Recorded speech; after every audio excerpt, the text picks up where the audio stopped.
Olá, meus amigos. Meu nome é John Arley. Sou natural da cidade de Pedro Leopoldo, terra natal do nosso Chico Xavier. Tive o privilégio e a responsabilidade de ter convivido por 21 anos com esse apóstolo do amor e da caridade. Escrevi 2 livros, O Voo da Garça, lançado em 2010, para falar do Chico na cidade de Pedro Leopoldo, sua terra natal, e Nas Trilhas da Garça, Chico Xavier nas Minas Gerais, para falar os percursos, os caminhos, as cidades por onde o Chico transitou no estado de Minas Gerais. E se Deus permitir, em 2023, abril de 2023, estaremos lançando o 3º e último livro dessa trilogia da Garça. Sejam, portanto, todos muito bem-vindos ao 2º Encontro Mundial dos Amigos de Jesus Cristo com Chico Xavier e sua obra espírita cristã.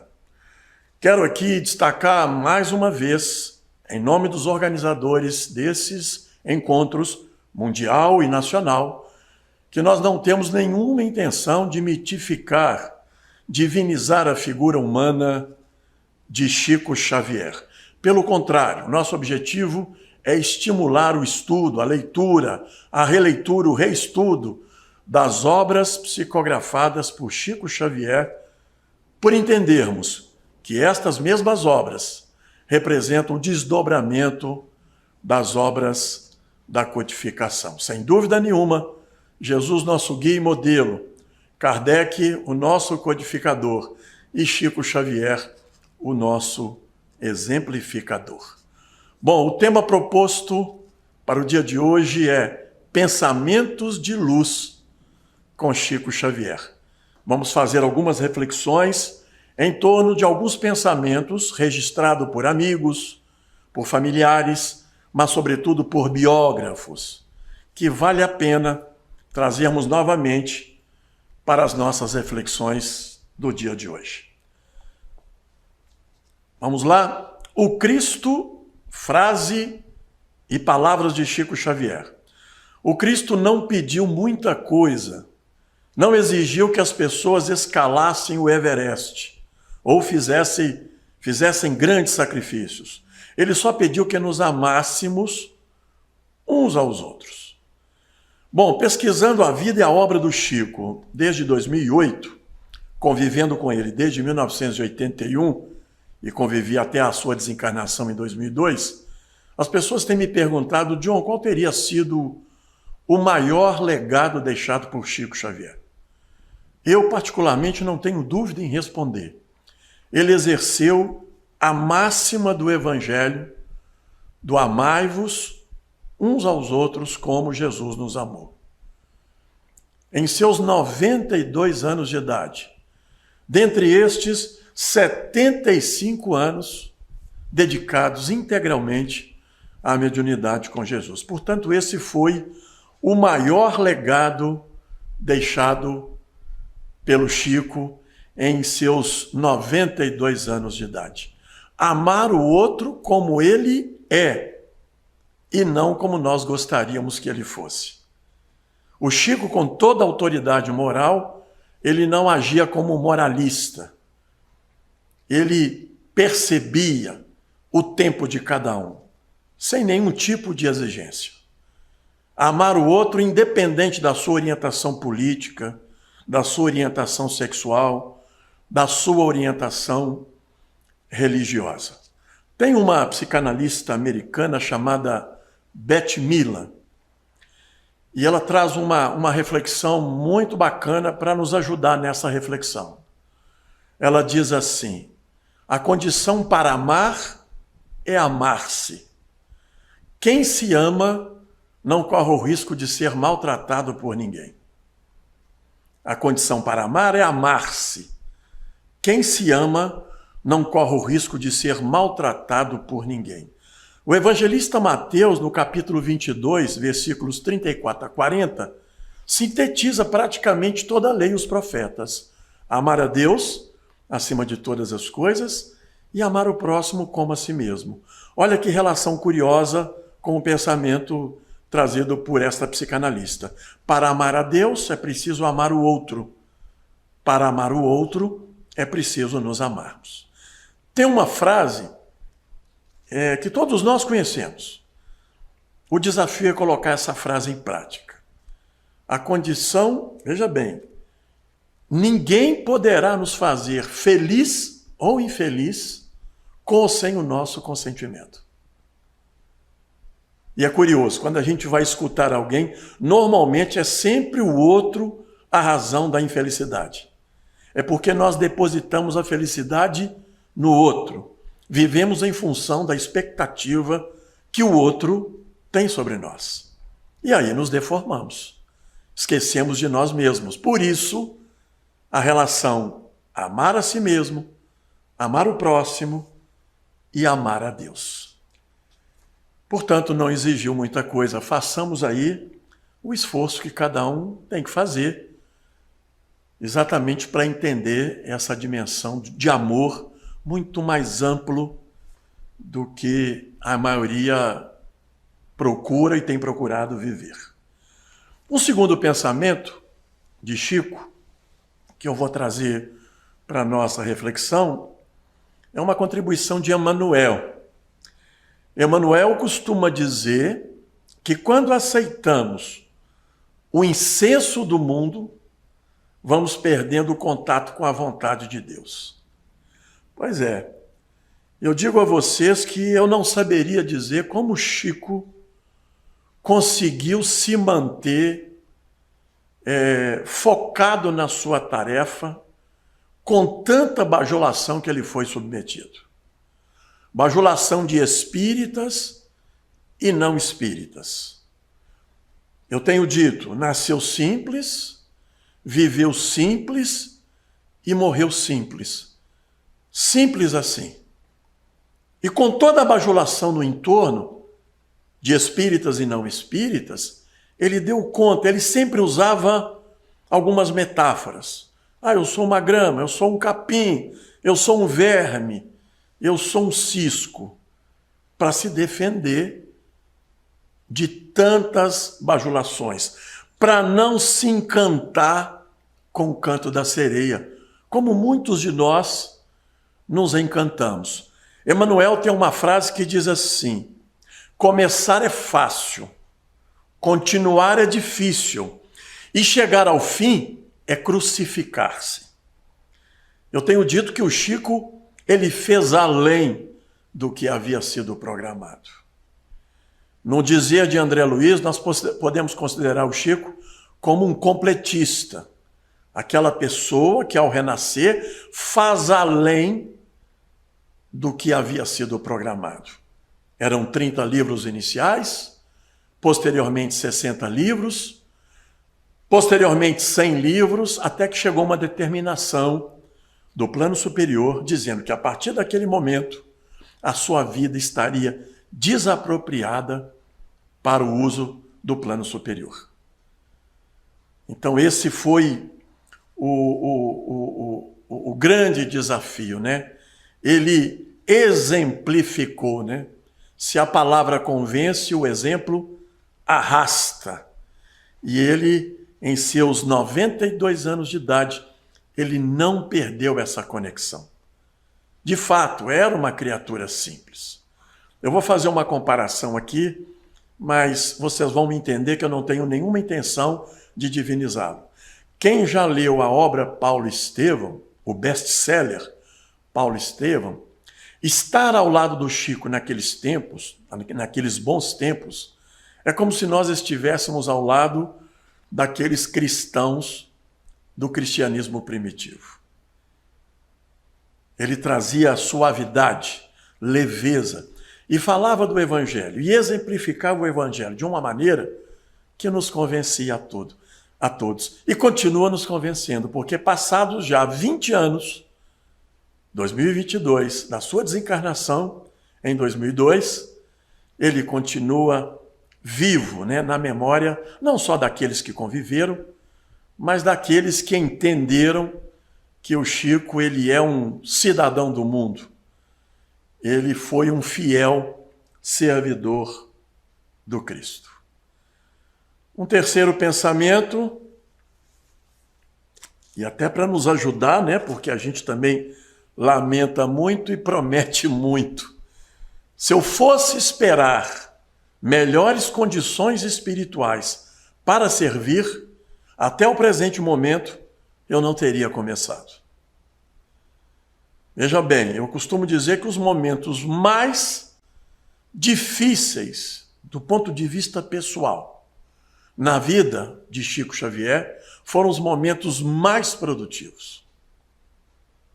Esses momentos mais difíceis foram os mais produtivos. E a gente fica sempre esperando uma situação idealizada. Passa o tempo e a gente esquece de trabalhar o momento mais importante, que é o presente. Entre passado, presente e futuro, qual que é o momento mais importante? O passado, o que passou, passou. O futuro irá acontecer. O momento mais importante é o presente. Como diz Emmanuel, somos hoje o somatório de que já fizemos ontem, até hoje. Seremos amanhã o somatório que já fizemos ontem e que estamos fazendo hoje.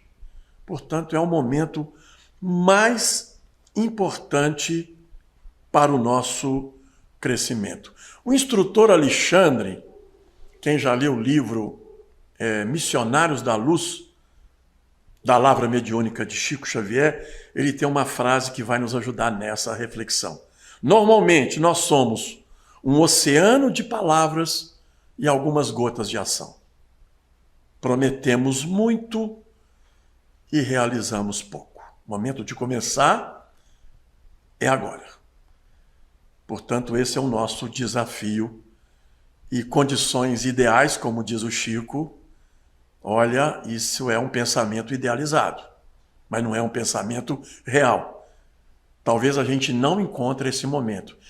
Todo momento é um momento de iniciarmos ou reiniciarmos a proposta da nossa renovação e da nossa transformação interior. Trazendo mais uma contribuição do Chico, ele diz assim: toda vez que a justiça divina nos procura para acertos de contas, se nos encontra trabalhando em benefício dos outros, manda a misericórdia divina que a cobrança seja suspensa por tempo indeterminado. Evidente que é cada um segundo as suas próprias obras. Mas os benfeitores têm dito que o amor ele cobre a multidão de pecados. O Chico tinha uma frase dentro do nosso movimento que ele adorava reproduzir.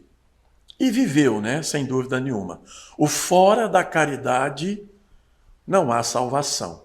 Aliás, ele tinha dito e disse em diferentes ocasiões, se o codificador, para mim ele mesmo, tivesse dito fora do espiritismo não há salvação, ele teria abandonado o espiritismo e teria se tornado um cristão. Allan Kardec perguntou aos benfeitores maiores, na pergunta 886, qual o verdadeiro sentido da palavra caridade, como a entende Jesus? Benevolência para com todos, indulgência para com as imperfeições alheias, perdão das ofensas. Se caridade material é dar o que tem, caridade moral é dar o que é. Mesmo que seja um passo necessário, a caridade material é uma caridade necessária, sem dúvida nenhuma. Mas talvez não seja a mais importante, mas necessária. Agora, a caridade moral é dar o que você é. E o Chico respirava essa caridade moral. Ele exalava gentileza, tolerância, uma qualidade pouco falada, respeito pelas diferenças, que faz relação com aquele primeiro pensamento, né? Amar a Deus e amar o próximo como a si mesmo, amar o outro como ele é. Em momentos de tamanha intolerância que nós estamos vivendo, não só no Brasil, mas no mundo. do desrespeito. Ninguém quer escutar o que é que o outro tem para dizer.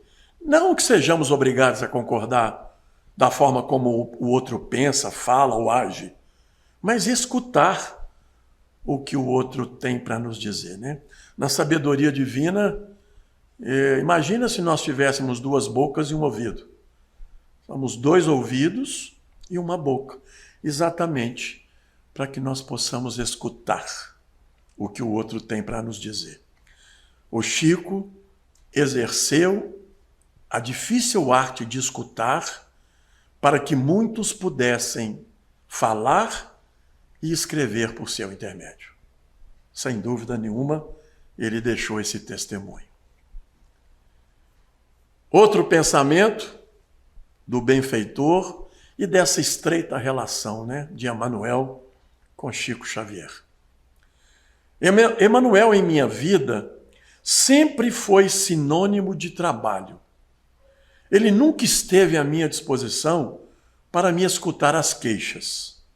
Antes que eu abrisse a boca para reclamar, ele me dizia: Chico, a dificuldade que o trabalho não consiga resolver, eu também não resolverei. Simples assim. Se a gente fosse pegar a definição da palavra trabalho, trabalho vem do latim tripalium. Tripalium era aquele objeto de tortura. Colocava a pessoa a ser torturada em posição fetal para que a tortura acontecesse. Então, a relação trabalho com castigo, com punição. Só que Allan Kardec, na pergunta 675, pergunta o que é trabalho, né? Aí vem uma sábia definição: toda ocupação útil, que pode ser o trabalho remunerado, mas também que pode ser o trabalho voluntário, o trabalho não remunerado. O trabalho é como se a gente estivesse em movimento. Uma vez um companheiro em quadro depressivo estava se queixando que o ambiente não mudava, a cena era a mesma o tempo todo. Eu respondi para ele: claro, mas você está parado, você não está em movimento. Se movimente, saia do lugar onde você se encontra. A paisagem ela também vai se transformando.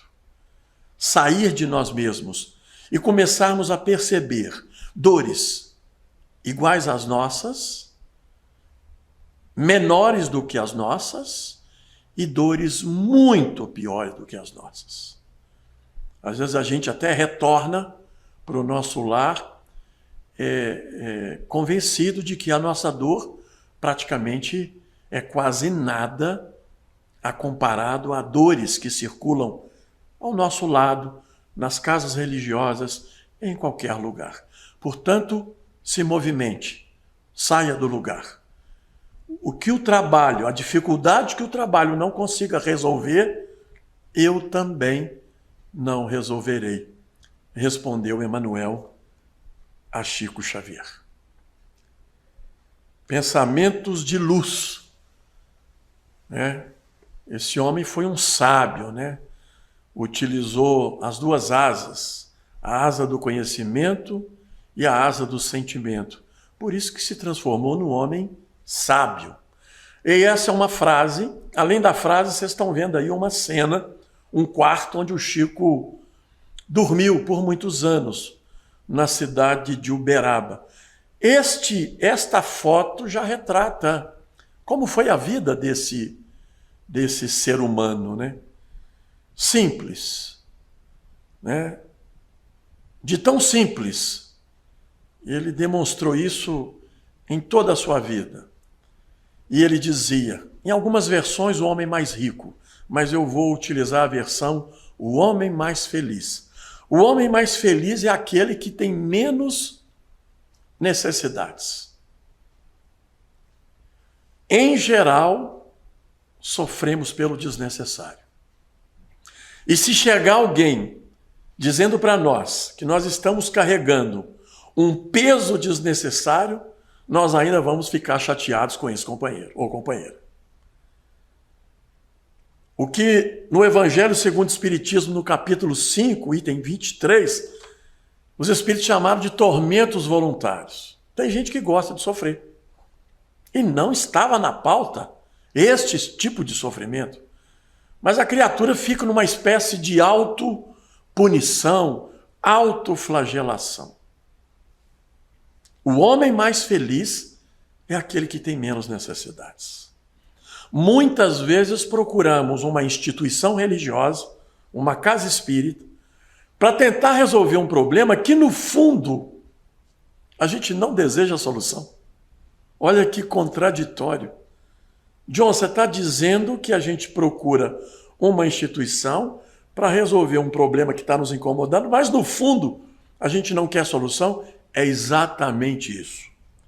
Agimos como mendigos da alma. Ficamos cutucando as nossas feridas para provocar a piedade alheia. Como sofro. E fica fazendo o papel de vítima, de vitimização o tempo todo. Sofremos pelo desnecessário. Raras as vezes sofremos pelo necessário. E não abrimos mão. Nos queixamos, reclamamos, mas carregamos um peso absolutamente sem sentido e que não estava na pauta dos nossos compromissos e das nossas obrigações.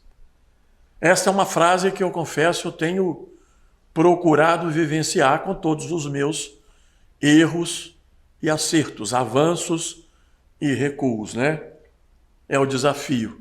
Precisamos de perseverar nesse difícil e doloroso caminho da reforma íntima, da renovação interior.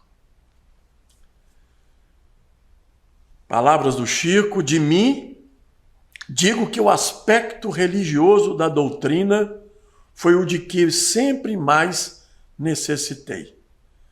Eu não sei se teria ficado médium apenas para servir o espiritismo nas áreas da ciência e da filosofia. Religião aqui é entendido no sentido religare, ligar os homens ao Criador. Sem sacramentos, sem rituais, sem hierarquia. Chico Xavier amava Jesus Cristo e considerava o Cristo como o nosso maior exemplo, o governador espiritual do nosso planeta. E o Chico está aqui dando um depoimento. Ele só conseguiu o que ele conseguiu porque ele se manteve ligado dentro do Evangelho. E o Evangelho não agride ninguém. Ele vai ocupando espaço na medida que nós vamos permitindo que o Evangelho ocupe esses espaços. O Evangelho na vida de Chico foi a referência central.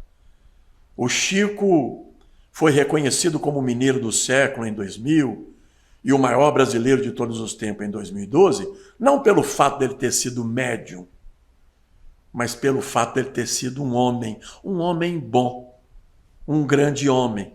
Porque para ter sido um grande médium, era preciso ter sido um grande homem. Então, o aspecto religioso, nesse sentido mais amplo, foi o que mais chamou a atenção na trajetória desse missionário. Portanto, Jesus, nosso guia e modelo, Kardec, o nosso codificador, e o Chico, o nosso decodificador. Ele veio mostrar, o próprio codificador, veio nos mostrar como se faz. Exemplificou a máxima do Evangelho de Jesus, do amai-vos uns aos outros, como Jesus nos amou. Esse é o grande desafio. Eu costumo dizer que eu ainda não sei que amor é esse. Olha que eu milito no movimento há 42 anos. Mas que amor é esse que esse homem exalava? Alguém me disse numa live, alguns meses atrás, João, esse é o amor de Jesus por nós. E eu fiz a contra-pergunta, que amor é esse que eu também ainda não conheço? Iremos conhecer. Vai depender da mobilização da vontade de cada um de nós.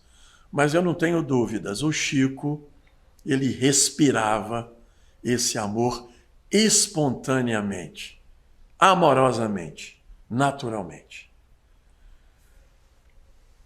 Eu vou colocar dois pensamentos juntos, porque eles estão muito próximos.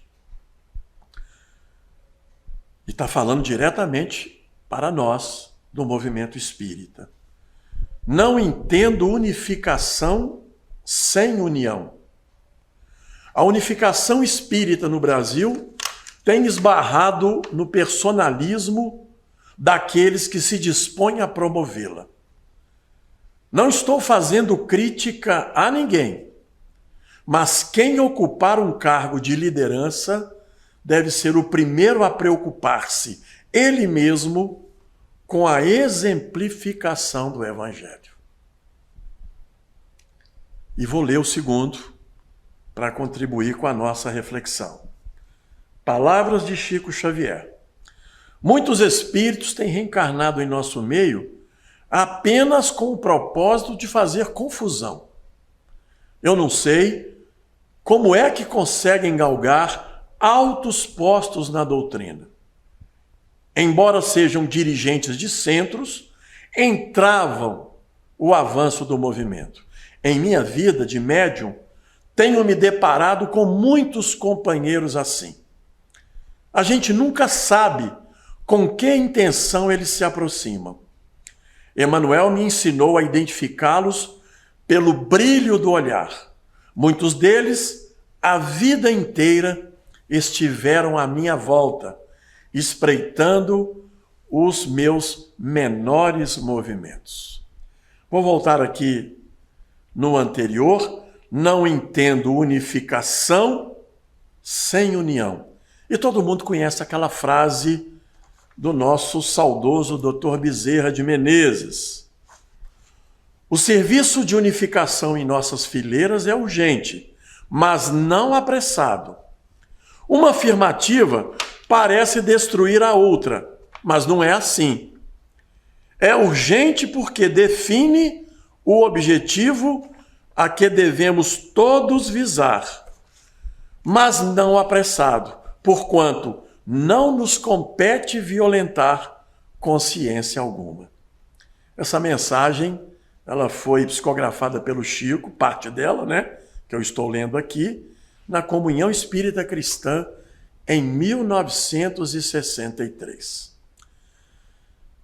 Diz um companheiro de outra denominação religiosa que os espíritas estão conseguindo um prodígio único: sermos inimigos íntimos.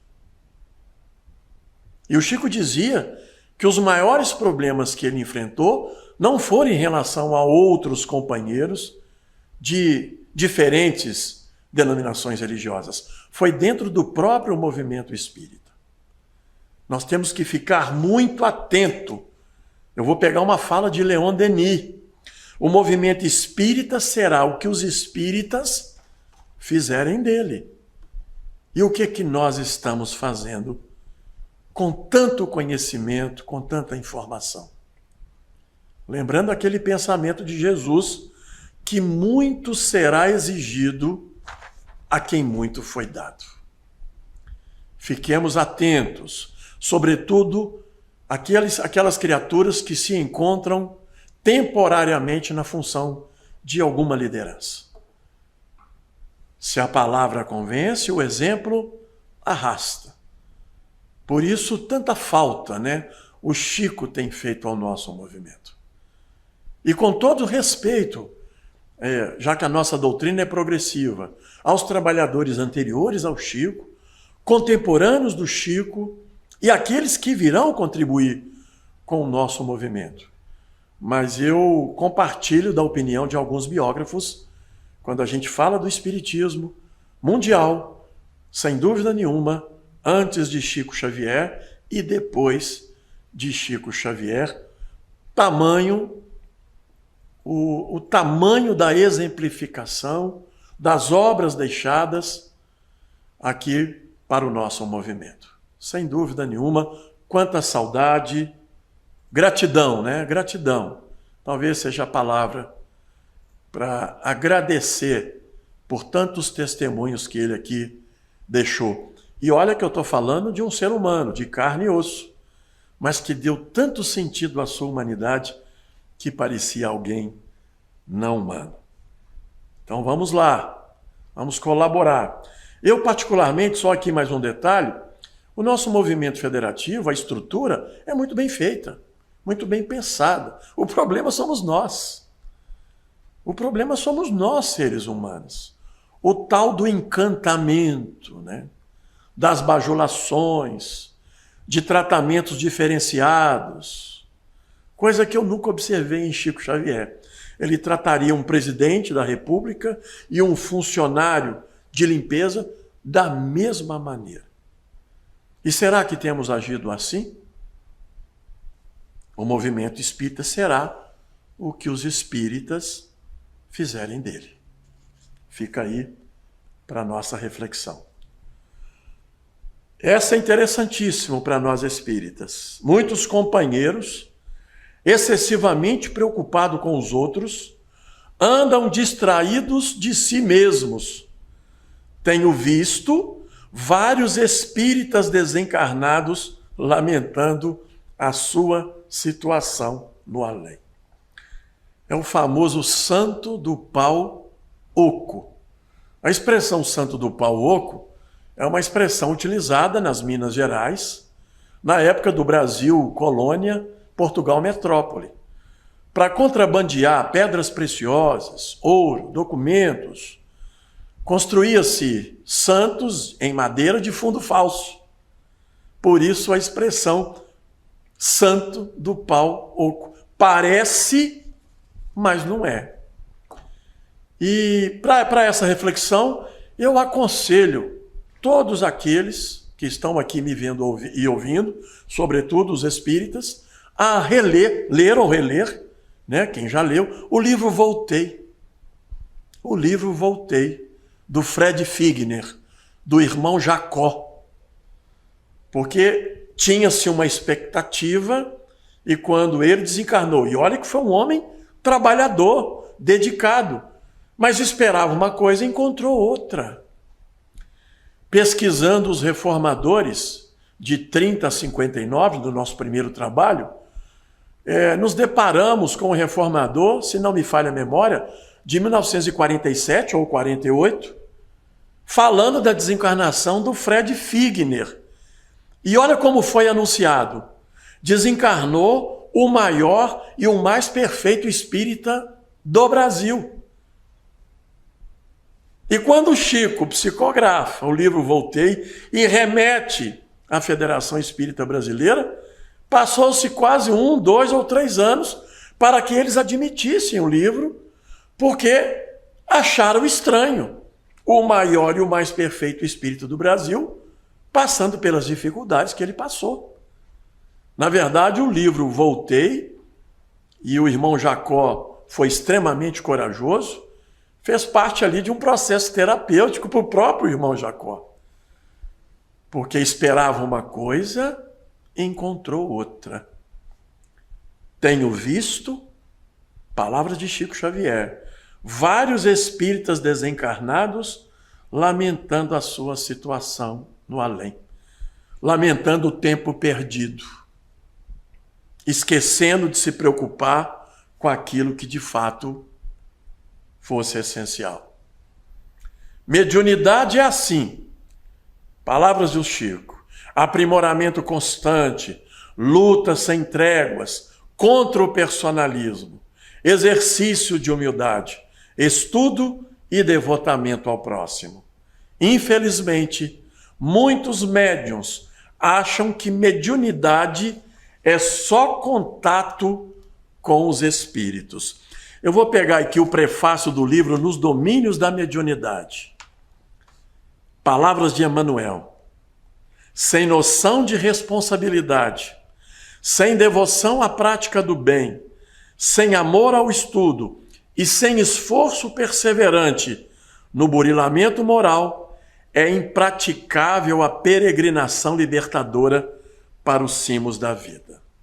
Educar a mediunidade é educar o médium, é ser mais tolerante, é ser mais gentil, é ser mais amoroso. Mesmo porque o tempo que a gente passa numa instituição religiosa é muito pequeno, comparado ao tempo que a gente passa fora das instituições. É muito maior esse tempo.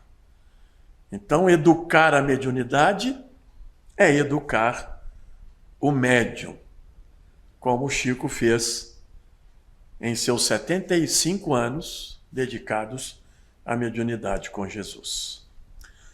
No centro espírita, onde existe muita briga, muita discussão, está faltando trabalho, movimento, né? Como dissemos anteriormente.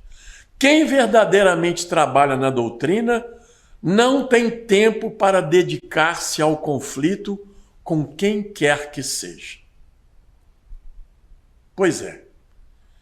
Eu vou parafrasear aqui o pensamento do evangelista Lucas, capítulo 10, versículos 38 a 42, quando Jesus foi visitar os irmãos Marta, Maria e Lázaro.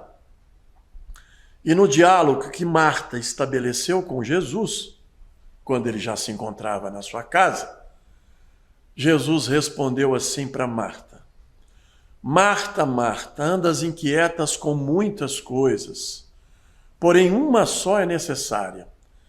Chico Xavier escolheu a melhor parte, e esta não lhe será tirada. Maria escolheu a melhor parte. Se fosse nós do movimento, Chico Xavier escolheu a melhor parte. E esta não lhe será tirada. Madre Teresa de Calcutá escolheu a melhor parte. E esta não lhe será tirada. Mahatma Gandhi. Quantos outros personagens a gente poderia elencar aqui?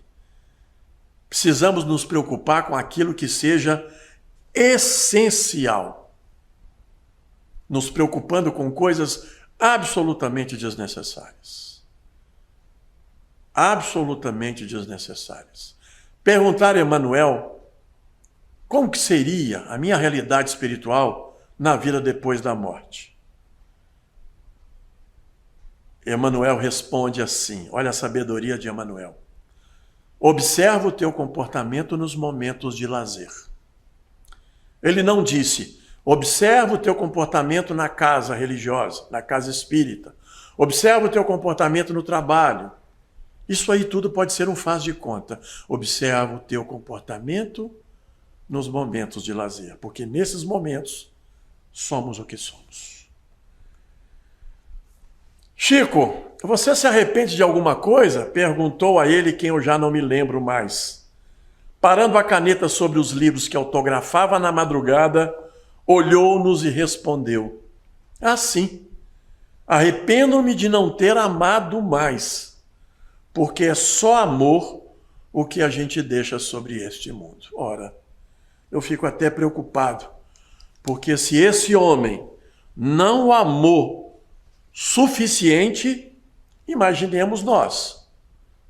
Chico está dizendo que ele se arrepende de não ter amado mais, de não ter compreendido mais, de não ter exercido mais tolerância, mais gentileza. Meus amigos, esse é o essencial, sem dúvida nenhuma, na vida e na obra de Chico Xavier. Este foi o maior legado. Nos preocupemos, de fato, com esse pensamento máximo do Evangelho, do amai-vos uns aos outros. Quando tivermos mais escolas gratuitas para todos, mais trabalho, mais justiça social, estaremos de fato entrando na nova era. O terceiro milênio, sem dúvida, é promissor. Mas talvez os progressos que estamos esperando venham a acontecer daqui a 500, 700 anos. Estaremos dentro da marca do terceiro milênio, não é? As coisas não vão se modificar à força de calendário. Pelo andar da carruagem, ainda vamos ter que trabalhar muito, saneando o nosso mundo íntimo. O Brasil, coração do mundo, pátria do Evangelho, depende de quem? Nós, brasileiros. Cada brasileiro, cada um de nós, precisamos fazer a nossa parte. As coisas não vão acontecer, na minha opinião, e no pensamento do Chico, por força de decreto. O Brasil mais justo, mais fraterno, mais feliz, depende individualmente e coletivamente do esforço de cada um e de todos nós, ao mesmo tempo. Para que de fato se instale o Evangelho do Cristo, não só em nosso país, mas pelo mundo.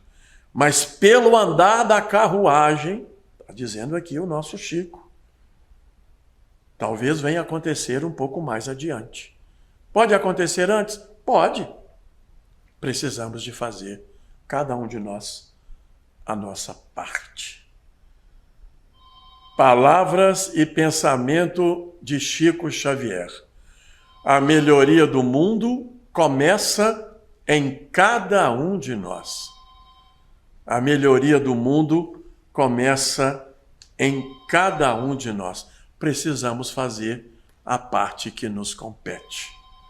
Fica aí o convite, e esse pensamento eu considero ele tão importante na vida e na obra do Chico, que nós colocamos no prefácio do nosso primeiro trabalho. E aí eu gostaria que vocês ouvissem diretamente o próprio Chico, dizendo daquilo que de fato é essencial. Se eu fosse alguém, se eu tivesse influência, se eu pudesse realizar alguma coisa em benefício da comunidade, e se eu tivesse a menor autoridade para fazer isto, eu apenas repetiria para mim mesmo e para todos os nossos irmãos em humanidade, de todas as terras e de todos os idiomas, aquelas palavras de nosso Senhor Jesus Cristo.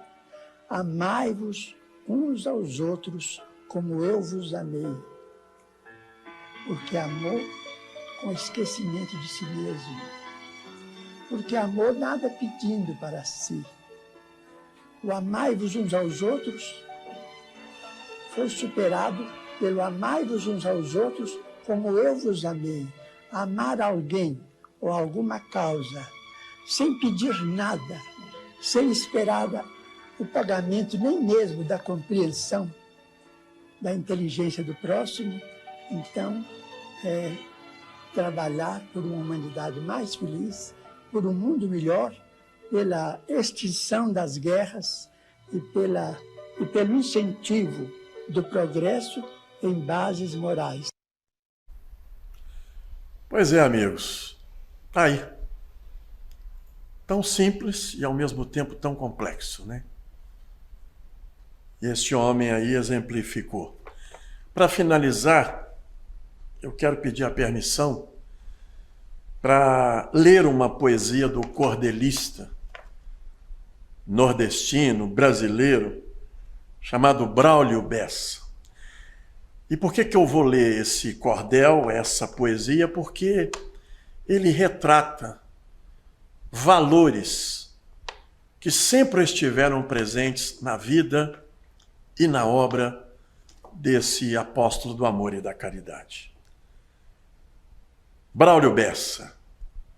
Seja menos preconceito, seja mais amor no peito, seja amor, seja muito amor. E se mesmo assim for difícil ser, não precisa ser perfeito. Se não der para ser amor, seja pelo menos respeito. Há quem nasceu para julgar, há quem nasceu para amar. E é tão simples entender em qual lado a gente está. O lado certo é amar. Amar para respeitar, amar para tolerar, amar para compreender que ninguém tem o dever de ser igual a você. O amor é a própria cura, remédio para qualquer mal, cura o amado e quem ama, o diferente e o igual. Talvez seja essa a verdade, que é pela anormalidade que todo o amor é normal. Não é estranho ser negro, estranho é ser racista. Não é estranho ser pobre, estranho é ser elitista. O índio não é estranho, estranho é o desmatamento. Estranho é ser rico em grana e pobre de sentimento. Não é estranho ser gay, estranho é ser homofóbico. Nem o meu sotaque é estranho, estranho é ser xenofóbico. Meu corpo não é estranho, estranho é a escravidão que aprisiona seus olhos nas grades de um padrão. Minha fé não é estranha, estranho é a acusação que acusa, inclusive, quem não tem religião. O mundo sim é estranho. Com tanta diversidade, ainda não aprendeu a viver em igualdade. Entender que nós estamos percorrendo a mesma estrada, pretos, brancos, coloridos em uma só caminhada. Não carece de divisão por raça, religião e nem por sotaque, seja homem, mulher ou não. Você só é o que é por também ser diferente. Por isso minha poesia, que sai aqui do meu peito, diz a ti, que a diferença nunca foi nenhum defeito. Eu reforço este clamor. Se não der para ser amor, seja pelo menos respeito. Meus amigos, desejo a todos aí paz e muitas alegrias. E lembrando que esse missionário Chico Xavier passou aqui entre nós como um cometa Halley, deixando um rastro de luz, de amor, de generosidade. Falar em Chico Xavier, sem dúvida nenhuma, é falar em ética, é falar em cidadania, é falar em tolerância, é falar em respeito pelas diferenças. Um beijo no coração de todos. Muito obrigado.